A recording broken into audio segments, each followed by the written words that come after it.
예, 참예수님, 예, 저는 임석수 신부입니다. 박수 아까 쳤는데 또 예, 사직대건 성당은 항상 이렇게 박수가 자주 터져 나온다 이렇게 알고 있습니다.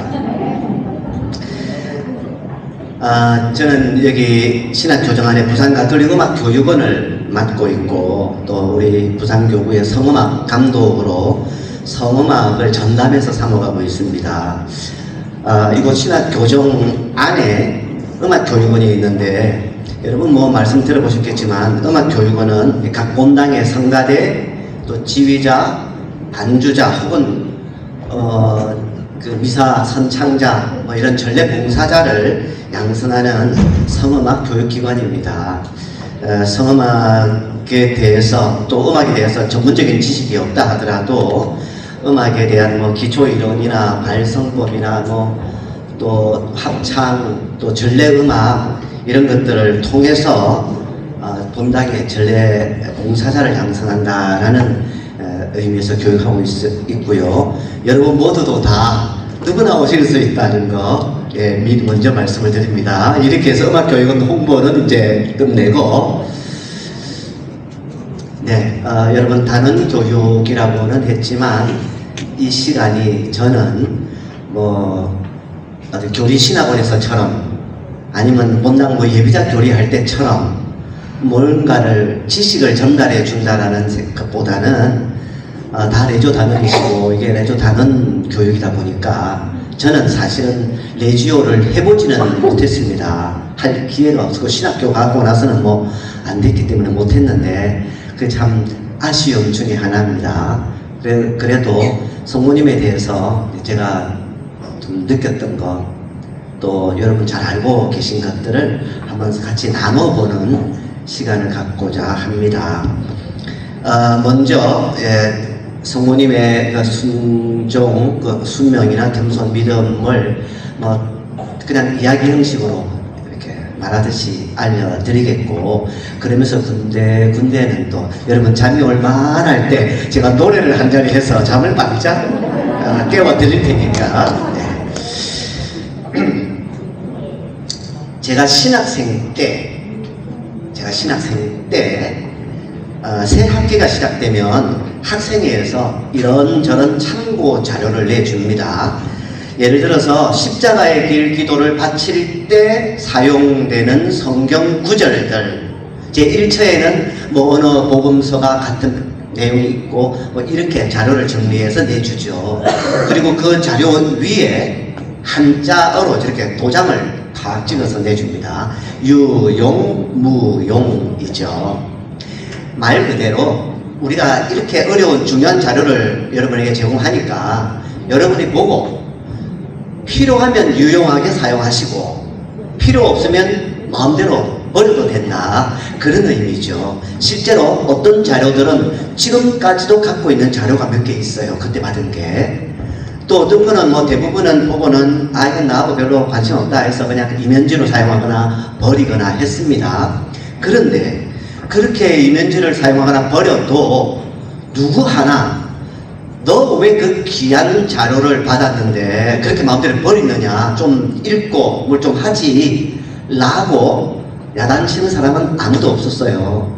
말 그대로 유용무용하니까 내가 원해서 쓰는 거고 내가 원하지 않으면 안 써도 되는 거죠. 또 한 가지 믿거나 말거나 라는 거 많이 들어보셨죠? 네. 뭐 잡지나 뭐 어떤 또 우리 이야기거리에서도 많이 나오는데 예를 들어서 이런 것도 있습니다.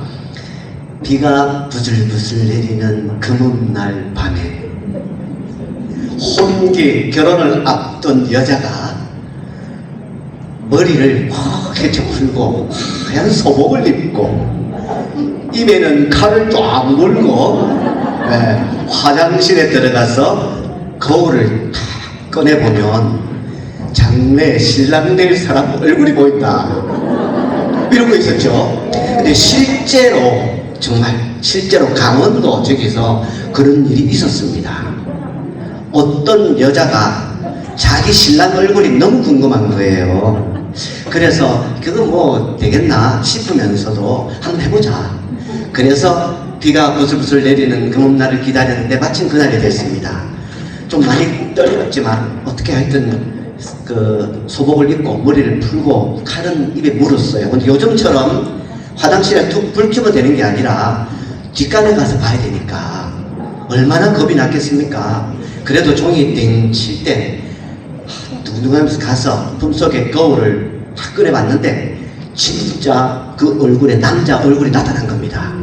얼마나 놀랬는지 으악 하는 순간에 칼이 딱 떨어져서 그 얼굴 거울에 사람 이마에 탁 꽂혀서 거울이 깨져버렸어요. 근데 2년 뒤에 시집을 딱 갔더니 자기 신랑 이마에 칼자국이 딱 있는 겁니다. 진짜 이거 진짜야 진짜. 진짜 이러고 있었어요.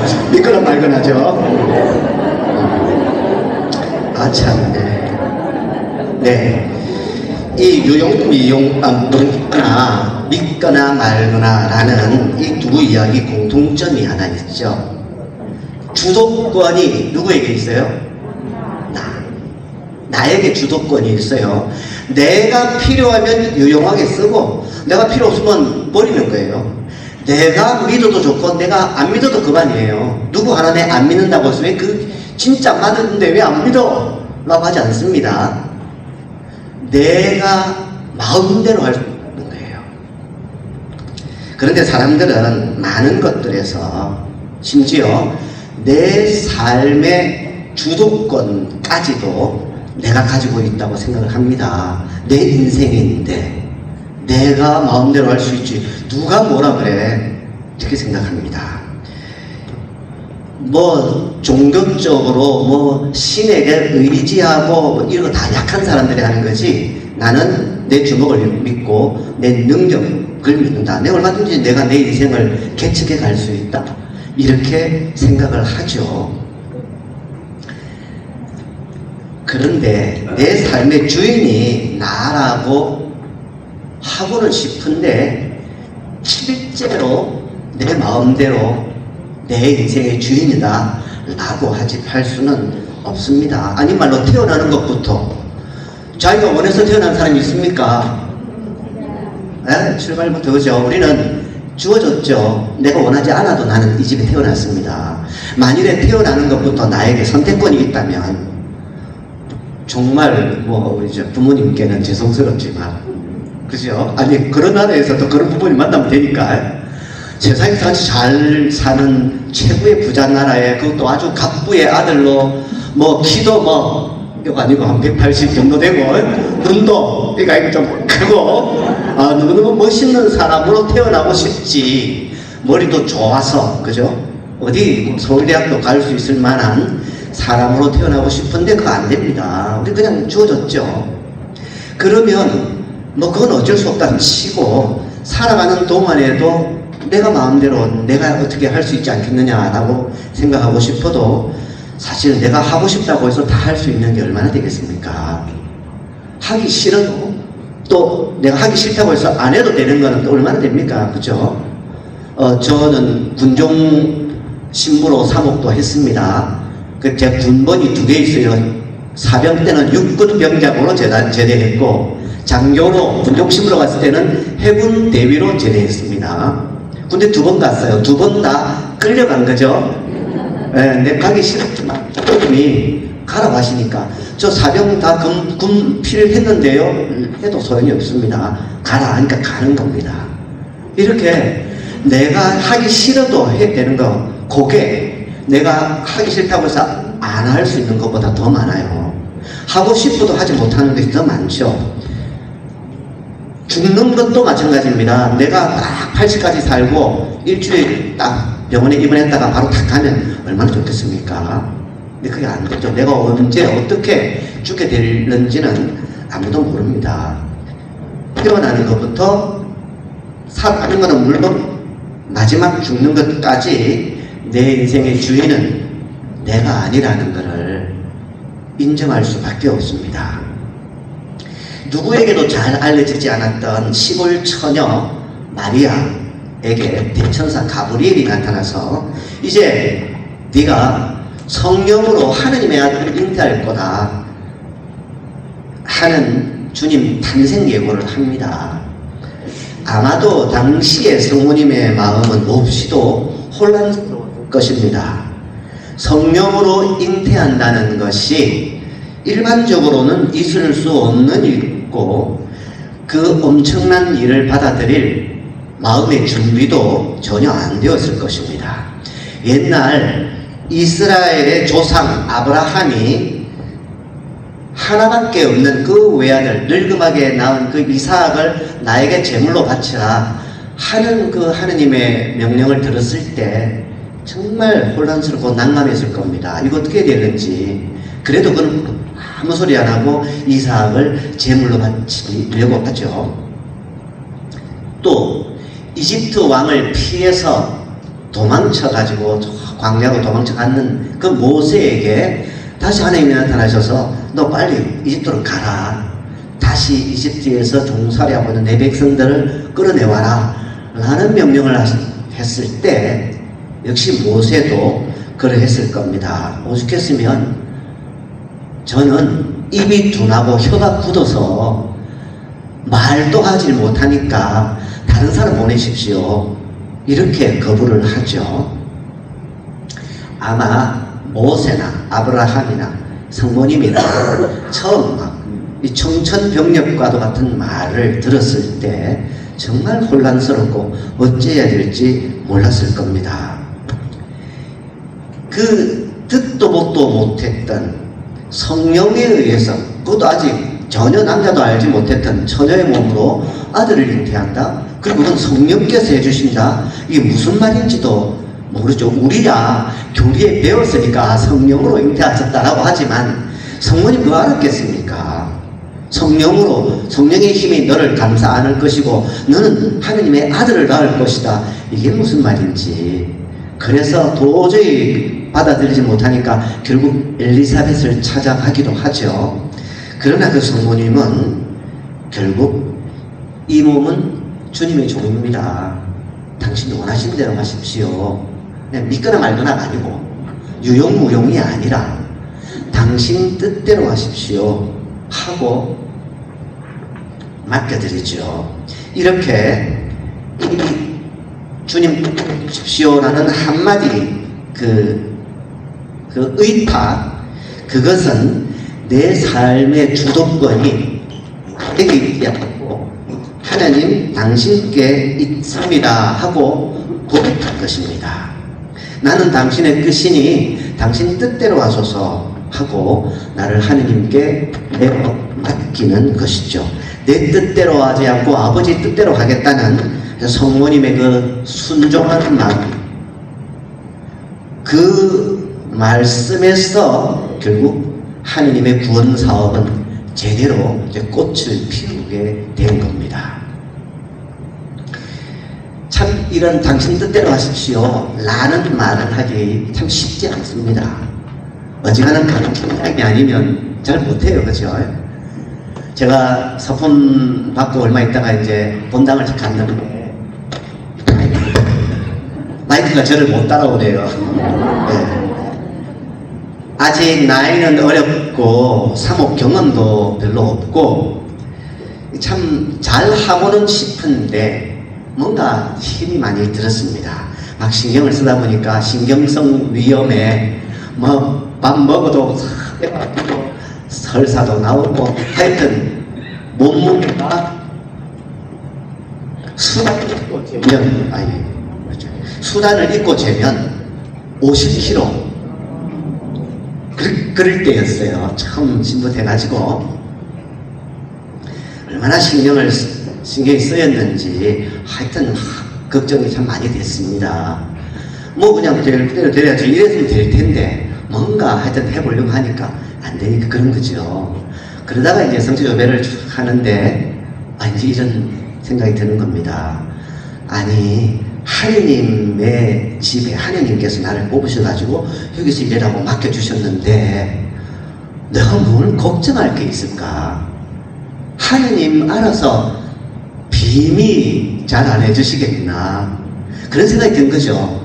내가 하는 게 아니고 당신이 하는 건데 아무 걱정이 할 거 없다라는 생각이 들어서 제가 그 내용을 가지고 노래를 만들었습니다. 님의 뜻이라는 곡인데 한번 제가 불러볼게요. 아시는 분은 슬슬 따라 하셔도 되고요. 님이 저를 보시기에 아무것도 아니지만 님이 저를 부르시니 기뻐 따르오리다. 제가 하는 것이 아니니 당신이 용서하소서. 저를 보내시는 뜻이 이루어지소서.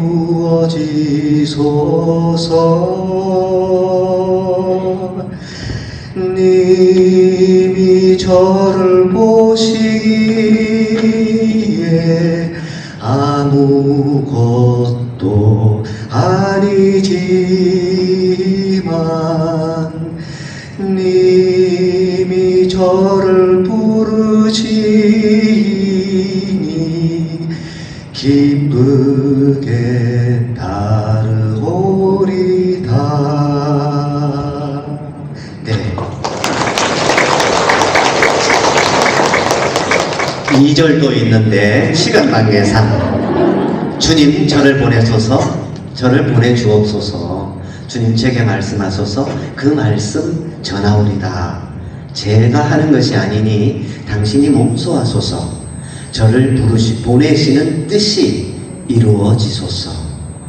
그 모세가 아마 떨기나무에서 하느님 만났은 다음에 결국은 이렇게 고백했을 것 같습니다. 주님 저를 보내소서, 저를 보내주소서.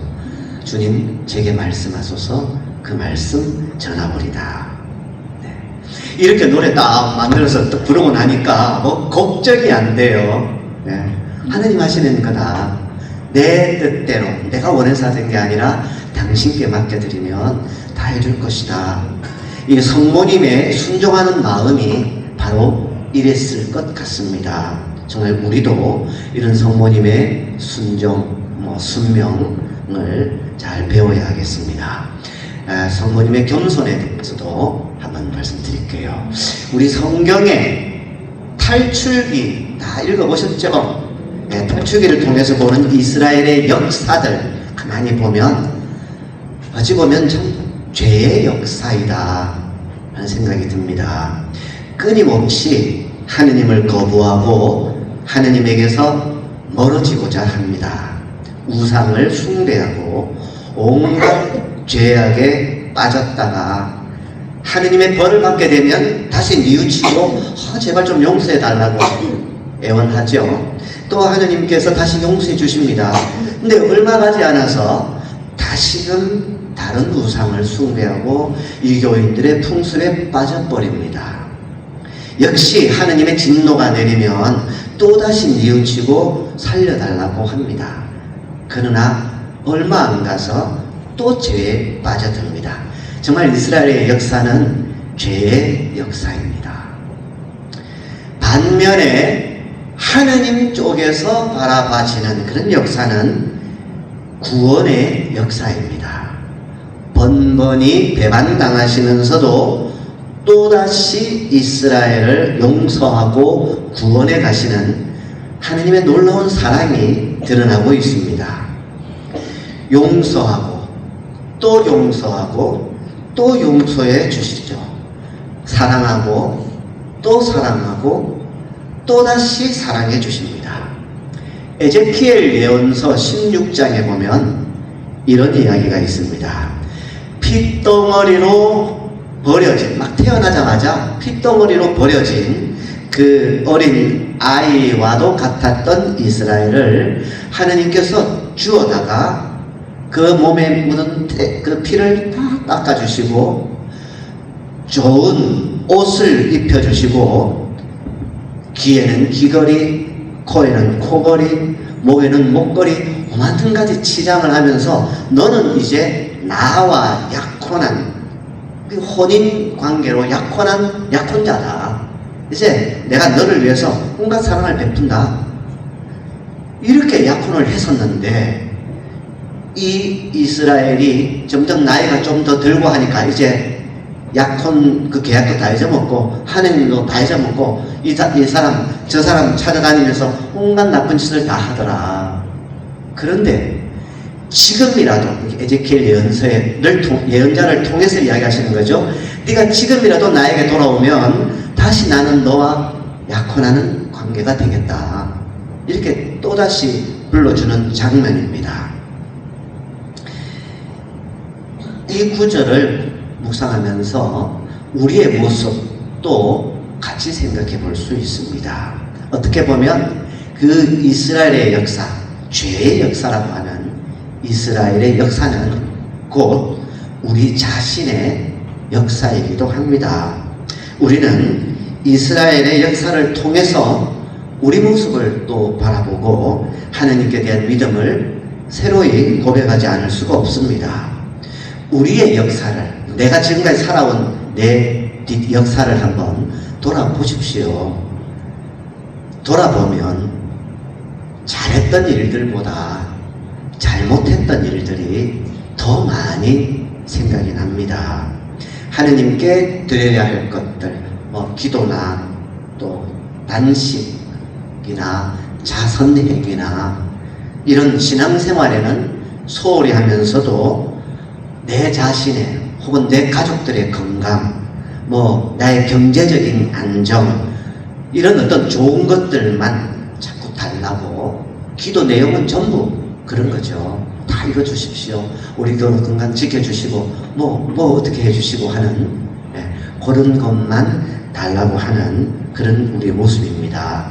함께 살아가고 있는 가족뿐만 아니라 내 친구나 또 직장, 동료 혹은 다른 많은 사람들을 도와주거나 그들에게 좋은 것을 주려고 애쓰기보다는 나 중심으로 나만 사랑해 달라고, 왜 나를 이해하지 못하고 왜 나를 또 이렇게 버려두느냐, 왜 나를 무시하느냐, 이렇게 주는 것보다는 받는 것에 더 익숙해져 갑니다. 그래서 불평, 불만을 늘어놓고 다른 일을 미워하거나 조그만 일에도 버럭 화를 내고 앙심을 품게 되죠. 나 자신의 건강과 안녕을 위해서는 좋은 음식을 먹고 좋은 운동을 하고 나를 좋게 가꾸어 가면서도 내 생각이나 말이나 행동이 신앙인으로서 올바르지 못한 경우도 많이 있었습니다. 그러나 그럼에도 불구하고 하느님은 우리를 사랑한다고 하셨죠.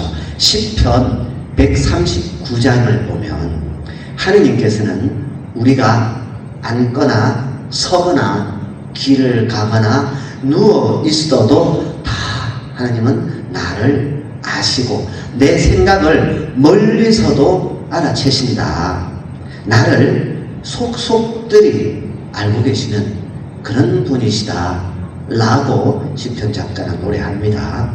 우리를 이 세상에 점지하는 그때부터 우리를 잘 알고 계시죠. 늘 우리와 함께 계시는 하느님이십니다. 하느님은 정말 우리를 이렇게 사랑하신다 하는 그 고백이 139편에 절절히 나오고 있습니다.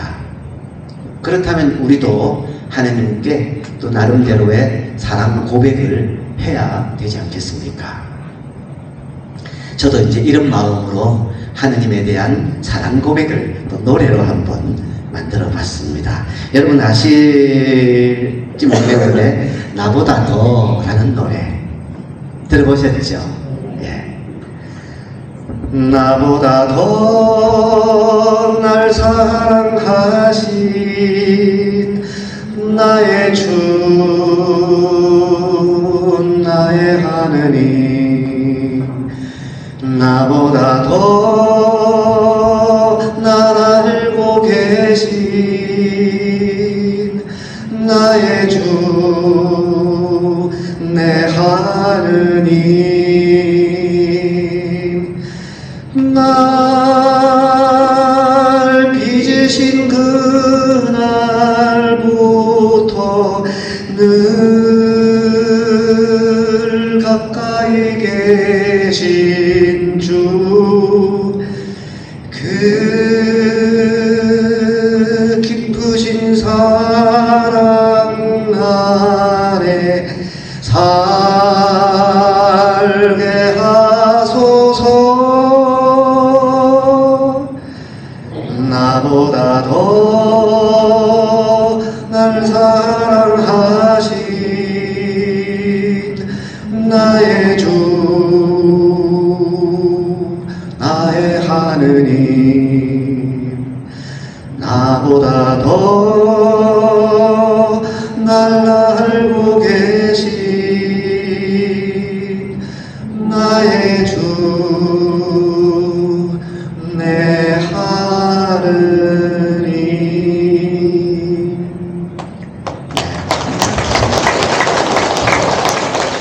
네, 참 우리는 못난 사람들입니다.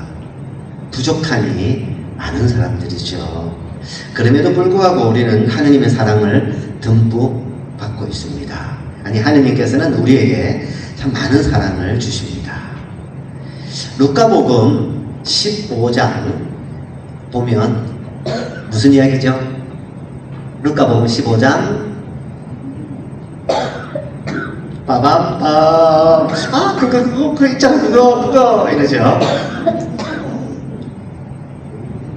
큰아들 작은아들, 생각나죠? 이랬던 아들 이야기, 그죠? 네. 아버지에게서 좋은 거 좋다는 거 좋은 거 다 주십시오. 그래서 받아가지고 집 나갔죠. 그렇게 좋은 거 다 받아놓고는 아버지께 돌려드린 것은 나쁘다는 나쁜 것만 다 돌려드립니다. 아버지 배신하고 그 귀하게 받은 가산마저 탕진해버리고, 아버지는 아들을 잃은 슬픔으로 오랜 세월 가슴앓이 하도록 만들었습니다. 그리고는 그 결과는 죽음보다 못한 삶이었죠. 그제야 자기 자신의 잘못을 뉘우치고 아들이라 할 자격이 없으니 종으로라도 써달라고 해야겠다. 차라리 여기서 굶어 죽는 것보다는 그게 낫다. 그렇게 생각하고 돌아갑니다. 하지만 아버지는 그게 아니었죠. 죽었던 아들이 살아 돌아왔다. 잃었던 아들을 되찾았다. 그러면서 환대를 합니다. 온갖 나쁜 것을 다 받아놓고도 다시금 또 좋은 것을 주시는 거죠.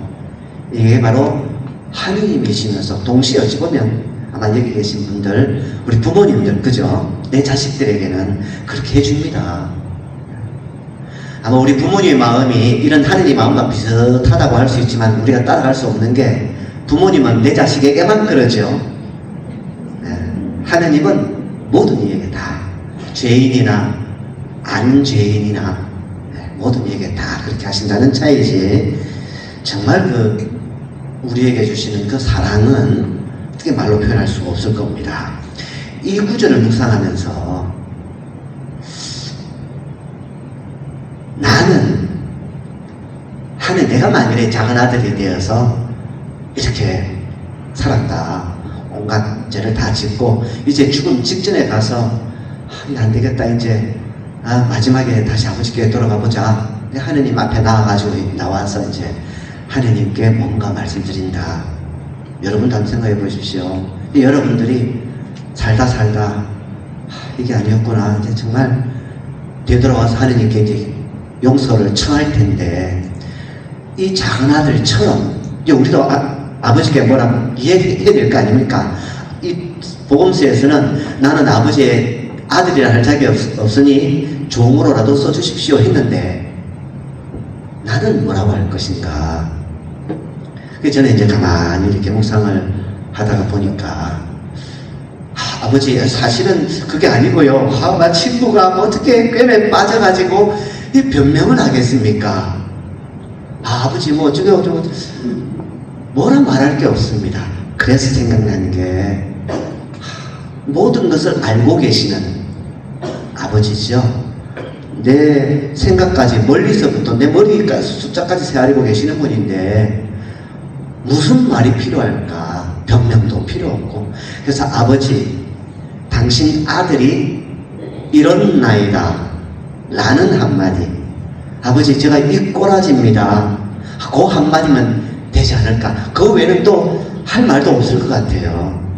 예, 그래서 하느님, 당신 아들이 이렇나이다 하는 마음으로 또 노래를 하나. 하느님, 당신 아들이 이렇나이다. 하느님, 당신 아들을 구고보소서. 예. 하느님, 당신 아들이 이렇나이다. 하느님, 당신 아들을 구워보소서.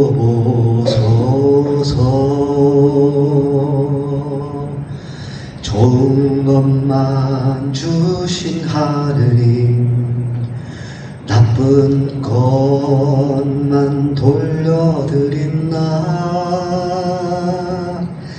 그러나 더 좋으신 것 주신 하느님, 날 사랑한다 하셨네. 하느님, 놀라우신 분,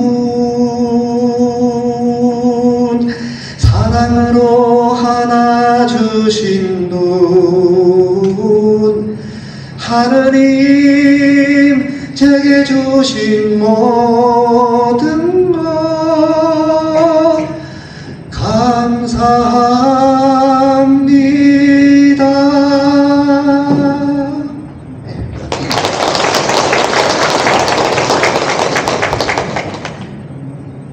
그냥 다른 거 필요 없이 하느님 제가 이렇습니다 하고 그냥 엉엉 울어버릴 것 같은 그런 생각이 들었습니다. 결국 하느님 앞에서 우리는 아무것도 아닙니다, 이렇게 못난 사람입니다 라고 고백하지 않을 수가 없습니다. 성모님께서는 바로 이렇게 자신의 모든 것을 내려놓고 아들 예수님만 바라보고 계시는 분이십니다. 내가 이렇게 잘났어, 내가 하느님의 어머니야, 이렇게 내세우는 것이 아니라 완전히 자신을 내려놓고 하느님께 맡겨드리는 거죠. 이 몸은 아무것도 아닙니다 하는 겸손입니다. 성령으로 인해서 예수님을 잉태하고 그 뱃속에 예수님을 품었다가 마침내 이 세상에 낳으신 그 기쁨을 성모님은 말없이 받아들이십니다. 성경 어디에도 성모님이 내가 아들을 낳았지, 이 아들이 태어날 때부터 천재야 라고 하지 않고 그냥 모든 것을 마음속에 깊이 간직하시죠. 천사들이 나타나서 하늘 높은 데서는 하느님께 영광, 땅에서는 사람들에게 평화하고 노래를 하고, 목동들이 그 이야기를 듣고 쫓아와서 경배를 하고, 멀리 동방에서 박사들이 와서 경배를 하고 해도 이 모든 것을 마음속에 깊이 간직하시는 그 겸손이십니다. 예수님을 잉태할 때부터, 그러니까 하느님의 아들을 낳게 되리라는 천사의 예고를 받으면서부터 많은 것들을 마음에 차곡차곡 쌓아두신 그런 겸손이죠. 친척 엘리사벳으로부터 은총이 가득하신 마리아님 기뻐하십시오 하는 인사말을 들었을 때 내 영혼이 주님을 찬송합니다 하는 하느님께 대한 찬양만 드렸습니다.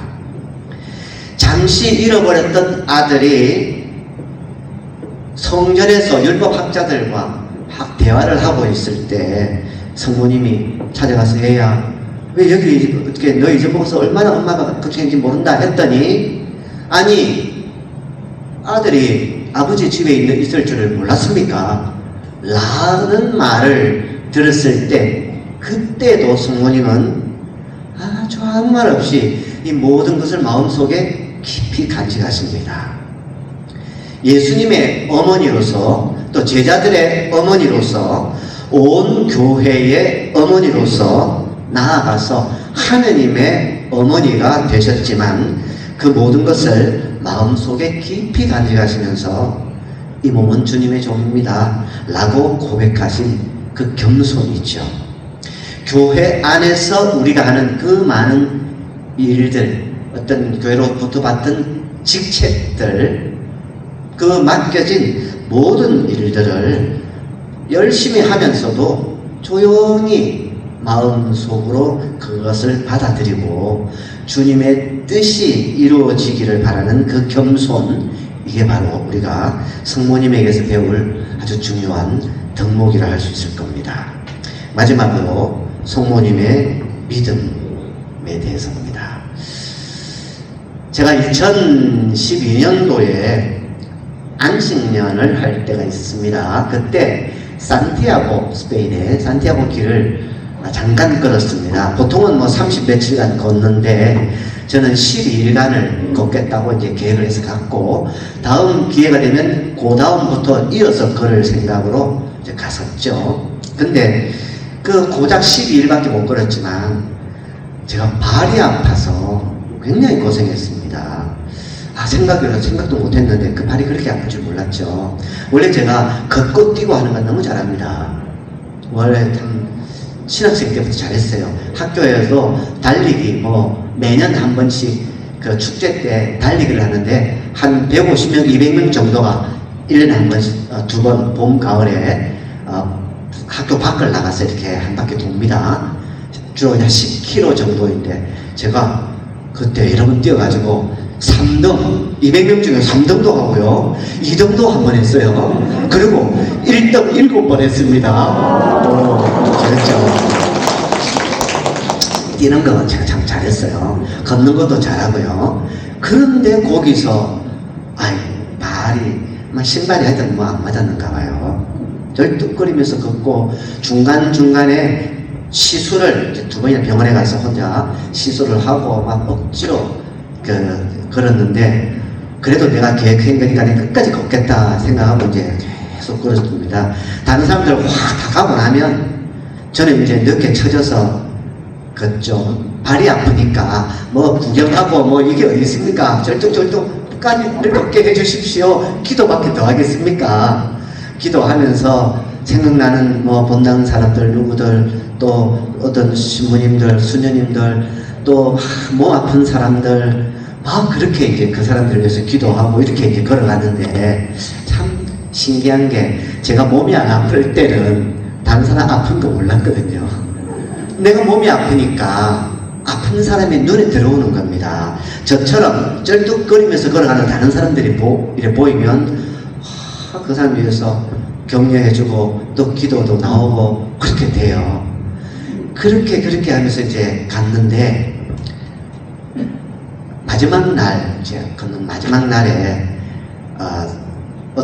가서 이제 숙소에 가서 미사드리러 이렇게 갔는데, 거기가 후안 데 오르테다라는 조그마한 시골 성당입니다. 미사를 마치고 나가는데 사람들이 밖에 안 나가고 우르르 한쪽 회랑리 한쪽에 쑥 모여들어서 카메라를 막 설치해요. 뭐 사진을 찍으려는가 봐. 근데 저는 워낙 발이 아파 놓으니까 짐이 무거워서 어지간한 거 다 버렸거든요. 가져간 뭐 안내 책자 그것도 무겁다고 버리고, 심지어 스틱 들고 가는 거 있죠? 스틱 끝에 보면 미끄러지지 말라고 고무 바퀴가 있거든요. 고무 바퀴를 살짝 돌려서 버리고는 얼마나 가벼워지는지 막 쪽이 이렇게 가다가 뭘 하다 보니까 장갑이 들어서 조만간 보이는데 장갑 주로 못 가겠어요. 그냥 버리면 버리지 못 가겠다 힘들어서 그럴 정도였기 때문에 안내 책자도 모르니까 무슨 일인지도 모르겠고 해보니까 사람들이 막 가다가 제가 또 눈치가 좀 좋아요. 나도 와 뭔가 있는 것 같다 그러고 다 봤는데 이렇게 기둥해 보니까 석상을 붙여놨는데 어떤 부분이냐면 성모 영보 장면이에요. 천사가 이렇게 있고 성모님이 쭉 앉아있고 뒤에 다른 또 애기 천사들이 둘러싸여 있는 그거를 이렇게 기둥해 놨는데 성당 딱 뒤쪽에서 또 동그란 그 창문이 있었는데 우리 스테인드 글라다 하듯이 동그란 창문인데 거기가 맨 줄입니다. 근데 빛이 그 선치라이트 딱 비춰서 똑바로 빛이 들어오는데 그 빛이 그 태양이 움직이니까 각도에 따라서 쭉 돌아오면서 비춰지는데 1년에 2번 성모님의 얼굴을 정확하게 비추는 날이 1년에 2번 있답니다. 춘분과 추분. 예, 태양 각도가 딱 그러니까. 근데 제가 간 날이 추분이었어요, 가을에. 딱 보니까 내가 눈치를 챘죠. 햇빛이 쫙 이렇게 비춰가는 거야. 그러다가 구름이 싹 지나가면 없어졌다가 또 조금 있으면 또 탁 비치면 또 조금 옮겨져 있고 그렇게 조금 승문이 가는데 천사까지 왔어요. 그러고는 또 빛이 탁 죽는 거라. 그래서 좀 기다렸는데도 빛이 안 와요. 구름이 많이 끼어있는가 보죠. 사람들도 찍으러 기다리다가 안 오니까 에이 하고 그냥 챙기고 나가더라고. 나는 내일이면 걷는 게 끝나거든요. 그 전에 성모님 얼굴 한번 보고 싶은데 그것도 끝이면 어떻게 해. 너무 아쉬운 마음에 제가 꼭 서서 노래를 하나 탁 했습니다. 아베 마리아라는 우리 성모송이 있죠. 성모송 그레고리오 성가입니다. 근데 어디서 좀 멋있게 생긴 동양 사람이 노래를 그레고리오 성가를 하니까 사람들이 가다가 저한테 막 사진 찍고 하는 거예요. 제가 또 노래 막 자신 있게 불렀죠. 예. Ave Maria, gratia plena, Dominus tecum, benedicta tu in mulieribus, et benedictus fructus ventris tui, Iesus. Santa Maria, Mater Dei, ora pro nobis peccatoribus, nunc et in hora mortis nostre. 아멘. 이게 성모송이에요. 은총이가 되어가신 마리아님 하는데 마지막에 우리를 위하여 피를 쏟은 정명 있죠. 노스트레 아멘 하는데 빛이 퍽 들어오는 거야 성모님께. 정말 사람들 얼마나 와 하면서 막 박수를 치고 했는지요. 얼마나 좋았는지 몰라요. 어떤 그런 또 체험을 주시더라고요. 그 덕분에 그날 처음 만난 어떤 미국 교포 우리 신자한테 저한테 고맙다고 밥 저녁 사줬디다 그래서 얻어먹었어요. 네. 근데 그 성모 영보가 사실은 제가 사제 소품 때 성경 구절 택하죠 하나씩. 그때 제가 택한 구절이 이 보면 주님의 종입니다 하는 그 구절이었어요. 근데 그 구절을 그냥 별로 그때만 해도 뭐 잘 모르고 그냥 택했는데 서서히 그 직가가 이제 막 와 이게 이렇게 중요한 말씀이었구나 하는 게 많이 이제 느껴졌어요. 그래서 나중에 한국에 들어와서 그때 일을 생각하면서 제가 또 노래를 하나 만들어 봤습니다. 그 들길을 걸어갈 때 그 들에 피어 있는 꽃들 속에서 또 정말 따뜻하게 내려쬐는 그 햇볕 속에서도 그리고 이렇게 스쳐 지나가는 바람결에도 하느님께서 계시고 나와 함께 이렇게 함께 걸어가 주신다는 것을 내가 많이 느껴졌죠. 그것을 표현하면서 노래를 만들었습니다. 한번 보시죠. 님은 바로 여기에 바로 내 안에 바로 내 곁에 지금 이 순간에도 나를 사랑하고 계시네.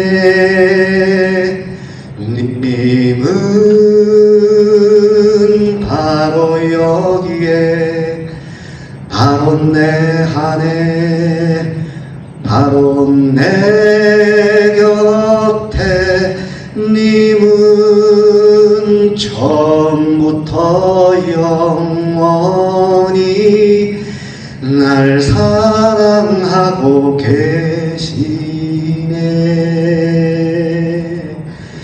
날 사랑하고 계신 주님,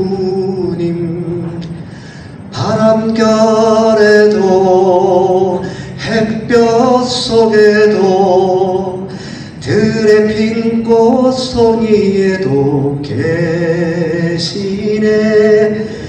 날 사랑하고 계신 주님, 나와 함께 계시네.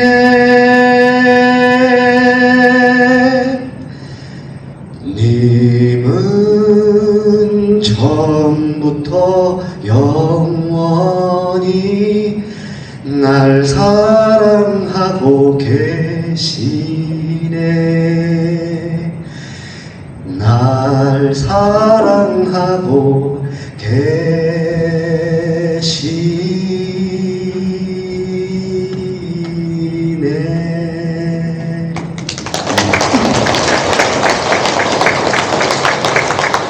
네, 하느님이 저만 사랑하시겠습니까? 정말 우리 하느님을 믿는 우리 자녀들 얼마나 사랑하겠습니까? 더구나 성모님은 또 어떻겠습니까? 성모님의 그 내조 단원들 누구보다 더 사랑하지 않으시겠습니까? 성모님은 누구보다 더 하느님 가까이 계신 분이십니다. 그리고 예수님을 또 누구보다도 더 잘 알고 계신 분이시죠. 가나의 혼인잔치에서 술이 떨어진 것을 제일 먼저 하셨고, 아들 예수님이 이를 해결해 줄 것이라는 것도 잘 알고 그대로 믿으셨습니다. 그래서 아들에게 그 일을 맡기셨죠. 이런 믿음과 기도는 그 옛날뿐 아니라 지금까지도 계속되고 있고, 또 수많은 그 성모님의 발현 때마다 우리에게 믿고 기도할 것을 권고해 오셨습니다. 때로는 죄인들을 위해서, 때로는 아픈 이들을 위해서, 때로는 연옥 영혼들을 위해서, 때로는 또 수많은 사제 그리고 우리 신자들을 위해서 기도하라는 그 권고를 해 오셨습니다. 이렇게 성모님의 믿음과 기도가 첫 기적을 가능하게 했다면 우리도 이런 믿음으로 하느님께 기도 드리는 것이 필요합니다. 또 하느님의 은총 없이는 아무것도 제대로 할 수 없는 우리들이죠. 지금 당장은 뭐가 잘 되는 것처럼 보여지지만, 그러나 하느님께 기도하지 않고 하느님 뜻에 맡겨드리지 않고 순전히 내 힘으로 내 능력으로만 하려고 했을 때 하느님은 또 혹은 하느님에 대한 생각 없이 하려고 했을 때는 제대로 이루어지지 않는다는 것을 느끼게 됩니다. 마지막으로 이런 마음을 담아서 제가 만든 노래 하나 불러보겠습니다. 기도하지 않으면.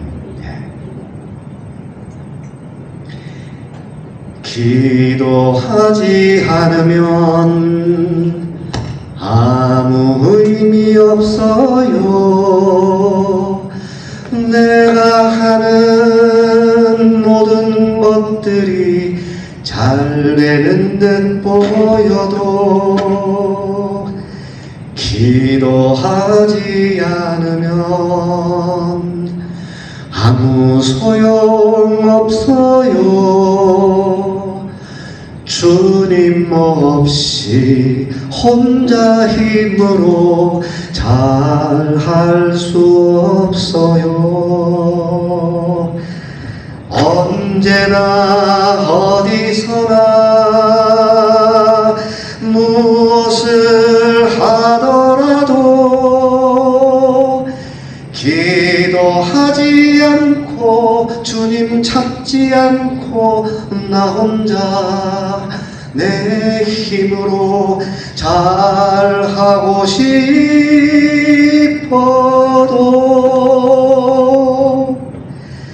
기도하지 않으면 아무 소용없어요. 주님 없이 혼자 힘으로 잘할 수 없어요. 주님 없이 혼자 힘으로 살 수 없어요.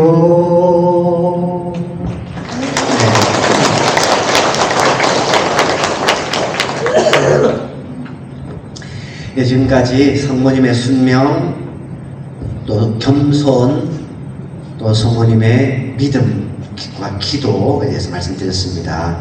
모든 것을 하나님께 믿고 맡기겠다는 그 마음, 또 나는 아무것도 아니라 하느님이 하시는 그거 나는 뭐 내세울 것 없다 하는 이런 겸손, 또 굳은 믿음으로 기도하면 이루어질 수 있다는 이 성모님이 간직하신 덕행이 우리 모두에게도 중요한 본보기가 됩니다. 우리도 성모님을 따르는 내조 단원으로서 그 성모님의 덕행을 잘 본받도록 하십시다. 마지막으로 공지사항 하나 말씀을 드리겠습니다. 우리 여기 신학교정 대성당에서 매월 마지막 월요일, 돌아오는 월요일이죠. 저녁 7시에 여기서 라틴어 미사, 노래 미사가 있고, 미사 끝나면 음악회가 이어집니다. 저 뭐 부산 문화회관 같은 아주 유명한 문화회관에서 연주하는 그런 분들이 와서 여기서도 하죠. 이게 뭐 그냥 학예 발표 같은 개념이 아니라 전문 음악인들이 와서 연주를 합니다. 매월 출연자가 다른데, 여러분 주보에 보면 그 있죠. 부산 가톨릭 음악상에서 뭐 박스 광고 나오는 거 보셨어요? 예, 그거 매달 한 번씩 하는 거예요. 이번 월요일에는 신호철 주교님이 오셔서 미사 집전하시고 라틴어 미사 합니다. 끝나면 또 합창단들이 나와서 연주를 하는데 아주 좋은 연주입니다. 여러분들 뭐 격식 차리지 마시고 편안하게 오셔서 미사 참여하고 음악회 들으시면 돼요. 사직대건 성당 넘어지면 무릎 닿는 데죠. 가까우니까 내가 오는 거 볼 거야. 와서 사직대건입니다 하고 저한테 인사해 주세요. 나 몇 명 나오는 기다릴 거야. 뭐 전석 무료 초대니까 여러분 많이 와주시기 바랍니다. 제가 안 가져왔지만 원하시면 뭐 본당으로도 보내드릴 수 있는데, 제가 만든 이 노래들, 그동안 이런 새말성가 같은 노래뿐만이 아니고 합창곡들, 성가대 가시 이런 곡들도 많이 만드는데 한 90곡 정도를 모아서 USB로 만드는 게 있습니다. USB에 딱 넣어서 들으면 여러분 얼마든지 뭐 들을 수 있는데, 차에서도 들을 수 있고 한데, 원하시는 분들은 이렇게 말씀해 주시면 제가 보내드리겠습니다. 하나에 10,000원씩 구입하십시오. 네. 영광이 성부와 성자와 성령께 성부와 성자와 성령의 이름으로 아멘. 네, 신부님께 강의만 부탁을 드렸는데 더불어 아름다운 음악까지 선사해 주셨습니다. 우리 고생하신 바오로 신부님 큰 박수 부탁드립니다. 감사합니다.